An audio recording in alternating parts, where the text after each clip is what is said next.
नमस्कार।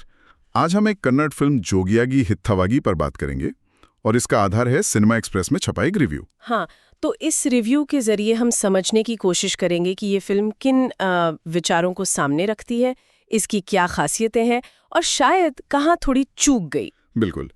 तो रिव्यू के माने तो फिल्म का जो सेंट्रल थीम है वो परंपरा और निजी इच्छाओं के बीच का तनाव है। हाँ, बिल्कुल। और ये दिखाया गया है एक ऐसे नौजवान के जरिए जिसे अपने पिता से विरासत में मिला है बहुत ही सख्त अनुशासन।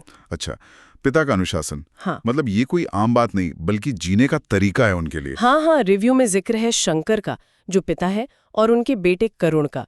शंकर ऐसे व्यक्ति हैं कि जैसे अगर नाश्ते में रवा इडली तय कर ली तो बस वही खाएंगे। अच्छा। और पत्नी की मौत के बाद दोबारा शादी न करने का फैसला किया तो उस पर टिके हुए हैं, तो वो उसूलों के बड़े पक्के हैं। और यही कठोरता या कहें कि उसूलों की पाबंदी बेटे करुण में भी दिखती है। बिल्कुल, उसे भी यही सिखाया गया है कि एक बार फैसला ले लिया तो बस, वो पत्थर की लकीर है, बदला नहीं जा सकता।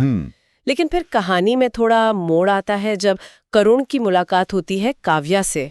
ओके, काव्या, तो यहाँ से लव स्टोरी शुरू होती है। हाँ, रिव्यू यही बताता है। काव्या उसकी ईमानदारी की तारीफ करती है और धीरे धीरे दोनों के बीच प्यार पनपता है। लेकिन फिल्मों में सिर्फ प्यार से तो काम नहीं चलता, कोई ना कोई अड़चन, कोई कॉन्फ्लिक्ट तो हो गई। हाँ, बिल्कुल। यहाँ ये कॉन्फ्लिक्ट आता है गलत फहमियों के रूप में और पिता के दखल के रूप में भी। अच्छा, कैसे?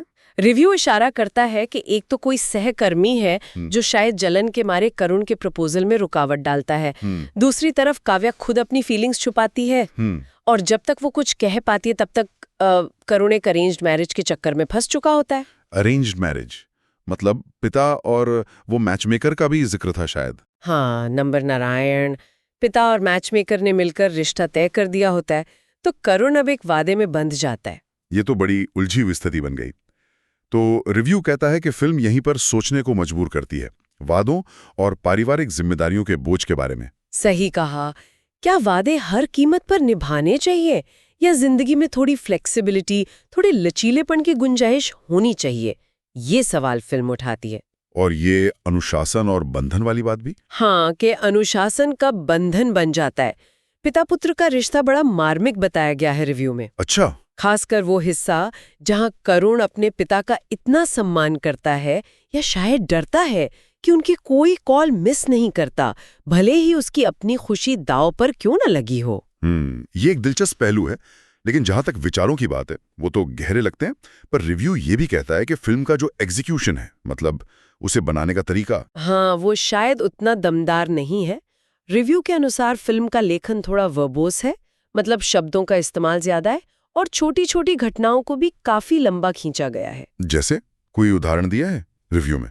हाँ, जैसे वो शंकर के नाश्ते की पसंद वाला सीन, वो किरदार को दिखाने के लिए तो है, पर रिव्यू को लगता है कि वो थोड़ा बोझिल हो जाता है। अच्छा। और करुण का जो अंदरूनी संघर्ष है उसे भी शायद थोड़ी और गहराई से दिखाया जा सकता था, बजाय इसके कि वो मेलोड्रामा जैसा लगे। और एक्टिंग, कलाकारों के काम पर क्या कहा गया है? एक्टिंग को मिला जुला बताया है। अगस्त्य जो करुण बने हैं उन्हें ठीक ठाक कहा है, पर लगता है कि वो स्क्रिप्ट की सीमाओं में बंध गए। सुवर्ता जो काव्या बनी है वो आकर्षक तो हैं, पर उनके किरदार के पास ज्यादा कुछ करने को है नहीं सिवाय इंतजार करने के। और पिता का रोल? पिता का किरदार निभाने वाले आनंद निंसम प्रभावशाली हैं। उनकी सख्ती गुस्सा दिला सकती है, पर उनके दुख और बेटे के लिए जो एक चिंता है वो भी कभी-कभी झलकती है। और वो मैचमेकर नंबर नारायण? हाँ, उनका किरदार आज की जो मैरिज इंडस्ट्री है उस पे एक सटायर, एक व्यंग करने की कोशिश है, लेकिन रिव्यू कहता है कि ये पक्ष भी थोड़ा अनइवन है, मतलब ठीक से उभर नहीं पाया। तकनीकी तौर पे भी फिल्म को औसत ही माना है रिव्यू ने, कैमरा वर्क, संगीत वगैरह। जी, कैमरा वर्क सामान्य है और संगीत कोशिश तो करता है भावनाओं को उभारने की, पर जब ड्रामा ही उतना असरदार ना हो तो संगीत अकेला क्या करेगा। कहानी कहने का जो तरीका है वो थोड़ा कमजोर रह गया। तो कुल मिलाकर अगर सार निकालें तो रिव्यू का कहना है कि जोगियागी हितावागी एक औसत फिल्म है, ना बहुत बुरी ना कोई खास। हाँ, मतलब एक बेसिक कहानी है अनुशासन और प्यार की, जो अपने आप में महत्वपूर्ण है, लेकिन उसे पर्दे पर उतारने का ढंग थोड़ा फीका रह गया। जैसा कि रिव्यू के शीर्षक में कहा गया है, सिद्धांत में मजबूत, अमल में औसत। ख्वाहिशें, वादों का क्या मतलब है? भले ही उनका जवाब बहुत अच्छे से ना दे पाए, इसीलिए रिव्यू ने इसे 5 में से 2.5 स्टार दिए हैं। 2.5 स्टार, यानी एकदम बीच का मामला। हाँ, एक औसत अनुभव। ये पूरी चर्चा एक दिलचस्प सवाल पर लाके छोड़ती है ना? जी। कि जिंदगी में उसूलों और अनुशासन का कितना महत्व होना चाहिए और कहाँ आकर वो हमारी खुशी या जरूरी लचीलेपन के रास्ते में खड़े हो जाते हैं। हाँ, ये संतुलन साधना शायद जिंदगी की सबसे बड़ी चुनौतियों में से एक है।